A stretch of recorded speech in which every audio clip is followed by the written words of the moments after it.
사랑하는 기쁨의 교회 성도 여러분, 안녕하세요. 오늘은 다 같이 우리 마가복음 7장 24절에서 30절의 말씀을 묵상하도록 하겠습니다. 예수께서 일어나서 거기를 떠나 두로 지방으로 가서 한 집에 들어가 아무도 모르게 하나 숨길 수 없더라. 이에 더러운 귀신 들린 어린 딸을 둔 한 여자가 예수의 소문을 듣고 곧 와서 그 발 아래에 엎드리니, 그 여자는 헬라인이요 수로보니게 족속이라. 자기 딸에게서 귀신 쫓아내 주시기를 간구하거늘 예수께서 이르시되 자녀로 먼저 배불리 먹게 할지니 자녀의 떡을 취하여 개들에게 던짐이 마땅치 아니하리라. 여자가 대답하여 이르되 주여 올소이다. 상 아래 개들도 아이들이 먹던 부스러기를 먹나이다. 예수께서 이르시되 이 말을 하였으니 돌아가라. 귀신이 너의 딸에게서 나갔느니라 하시매 여자가 집에 돌아가 본즉 아이가 침상에 누웠고 귀신이 나갔더라. 아멘.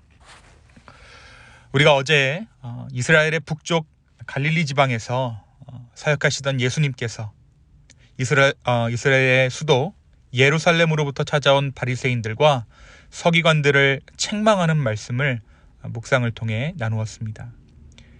음식을 먹을 때에 손을 씻지 않고 먹는 예수님의 무리들을 장로의 전통을 근거로 비난했던 바리새인들과 서기관들에게 예수님은 그들이 교묘히 율법을 어기고 있다는 것과 그들이 결국 하나님을 섬기고 있지 않음을 지적하신 것입니다.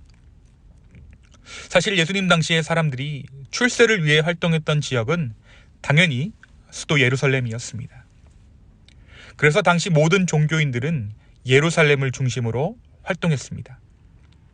하지만 예수님은 그들이 좀처럼 다니지 않았던 이방의 지역들을 두루 다니시며 천국 복음을 전파하셨습니다. 이러한 예수님의 소문이 바리새인들과 서기관들에게 들리지 않았더라면 이들이 이 갈릴리 지역을 찾아올 일이 없었다라는 것이죠. 한편 오늘 말씀은 두루 지방을 다니시며 소외받는 자들을 돌보셨던 예수님에게도 차별의 모습이 보이는 것 같다라는 생각을 우리로 하여금 들게 합니다.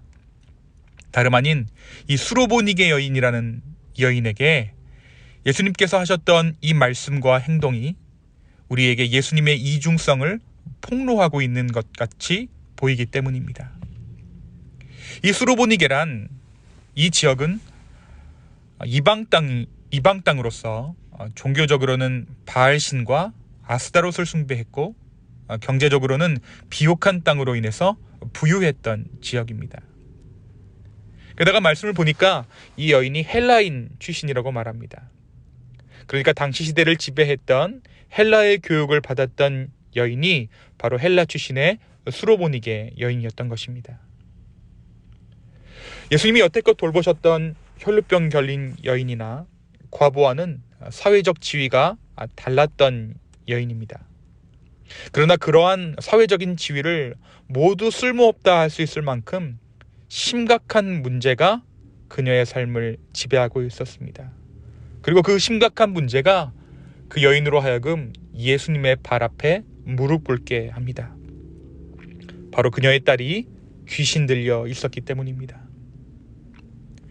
지금으로 치면 이 여인의 딸은 신병 혹은 조현병에 걸려서 헛소리를 중얼거리고 때로는 소녀의 입으로는 담을 수 없는 욕설을 하고 자기 몸을 스스로 자해하는 그러한 지경에 이르렀던 것 같습니다. 여러분, 이러한 딸을 둔 여인의 삶을 한번 상상해 보시기 바랍니다. 자신의 사회적 지위가, 경제적인 풍요가 무슨 소용이 있었겠습니까? 그녀는 자신의 딸을 볼 때마다 삶의 깊은 절망을 마주해야 했을 것입니다. 그런데 그 여인에게 예수님이 그 지역에 왔다라는 소식이 들려옵니다. 예수님은 숨어 계시고자 했지만 사람들은 예수님을 그냥 놓아주지 않았어요. 결국 예수님이 이 지역에 찾아왔다라는 소문이 이 여인의 귀에까지 들리게 되고 이 예수님의 소식은 복음이 우리 집에 왔다, 전능자의 나라가 우리 마을에 왔다라는 소식처럼 그녀의 귀에 들려왔을 것입니다. 그래서 그녀는 지체하지 않고 예수님을 찾아가 외쳐 이릅니다. 마태복음의 동일한 본문에는 이 여인이 소리쳐 자신의 처지를 알렸다라고 기록하고 있어요. 예수님은 이 여인의 이러한 행동에 대접조차 하지 않으셨습니다. 마태복음에 보니까 보다 못한 제자들이 이 여인이 계속해서 소리를 지르자 대충 그녀의 소원을 들어주고 돌려보내는 것이 어떻겠습니까? 라고 예수님께 제안합니다. 그러자 예수님께서 말씀하시죠. 나는 이스라엘의 집에 잃어버린 양 외에는 다른 데로 보냄을 받지 않았다.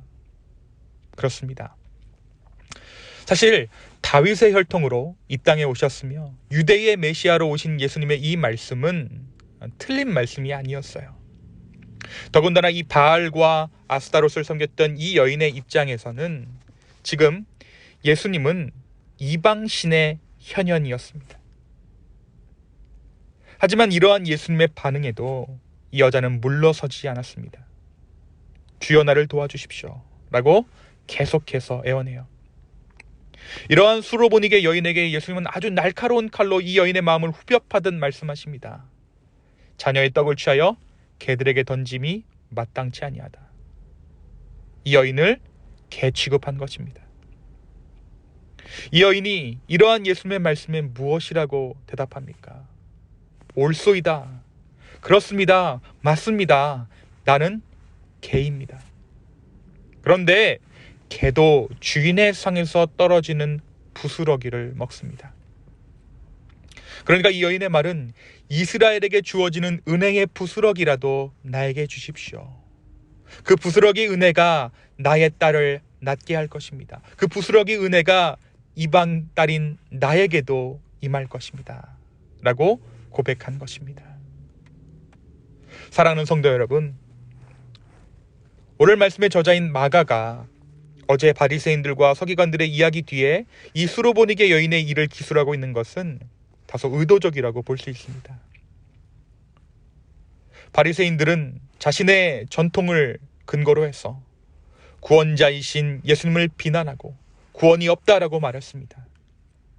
하지만 이 여인은 정말 가난한 마음으로 주님 외에는 구원이 없다라고 고백하고 있어요. 신앙적인 구력이나 신앙적인 경력으로 봤을 때는 바리새인과 서기관들이 더 큰 믿음을 보여야 했지만 이제 처음 예수님을 만난 이 여인이, 오랜 시간 동안 이방신을 섬겼던 이 여인이 더 큰 믿음을 보여주고 있는 것입니다. 구원에 이르는 믿음을 보여주고 있는 것이에요. 그 믿음이 어떤 믿음입니까? 모든 자존심을 버리고 주 앞에 엎드리는 믿음입니다. 사실 예수님께서는 이 짤막한 대화를 통해서 이 여인을 시험하셨는지도 모릅니다. 그리고 이 여인의 반응을 통해 이 여인의 상황이 구원에 적합한 상황임을 인정해 주신 것입니다. 예수님의 차갑디 차가운 박대와 가슴을 후벼 파는 독설보다 이 여인에게 절실한 것은 예수님의 구원이었기 때문입니다. 자신의 딸을 낫게 하실 분이 이 예수님밖에 없다라는 그 절박함이 이 여인을 구원했습니다. 이 여인은 예수님의 말을 그대로 인용해서 받아치며 여유롭게 구원의 문을 엽니다. 흥미롭게도 성경 중에 예수님과의 논쟁에서 예수님께서 한 발 물러서신 것은 이 여인이 유일합니다. 아마도 예수님은 이 여인의 말에 미소를 지으시며 내가 찾던 그 믿음이다 라고 생각하셨을 것입니다. 사랑하는 기쁨의 성도 여러분, 오늘 이 말씀을 듣고 계신 믿음의 성도 여러분, 오늘 하루 이 여인의 믿음이 우리에게 있기를 소망합니다. 내 자존심이나 당연히 내 삶에 주님께서 평안을 예비하여 두셔야 한다는 아전인수의 마음보다 낮고 낮은 마음, 구원을 구하는 마음, 이 마음이 우리를 예수님과의 대화에서 예수님을 미소짓게 할 것입니다. 오늘 이 구원의 대화가 나와 주님 사이에 오가기를 예수님의 이름으로 축원합니다. 이 시간 함께 기도하시겠습니다. 주님, 우리가 우리의 모든 자존심과 신앙의 경력과 구력을 내려놓고 단지 주님의 구원을 구합니다. 이 여인의 믿음을 우리가 배우기를 원하고 오늘 예수님의 마음에 합한 그 믿음이 우리 안에 있기를 소망합니다. 성령이시여 우리의 마음을 주장하여 주시고 우리의 마음을 이 여인과도 같은 마음으로, 낮은 마음으로 빚어 주시옵소서. 주님, 오늘 하루 우리의 삶을 신실하게 인도하시는 그 주님을 기대합니다. 성령 하나님, 우리를 인도하여 주시옵소서. 감사합니다. 예수님의 이름으로 기도했습니다. 아멘.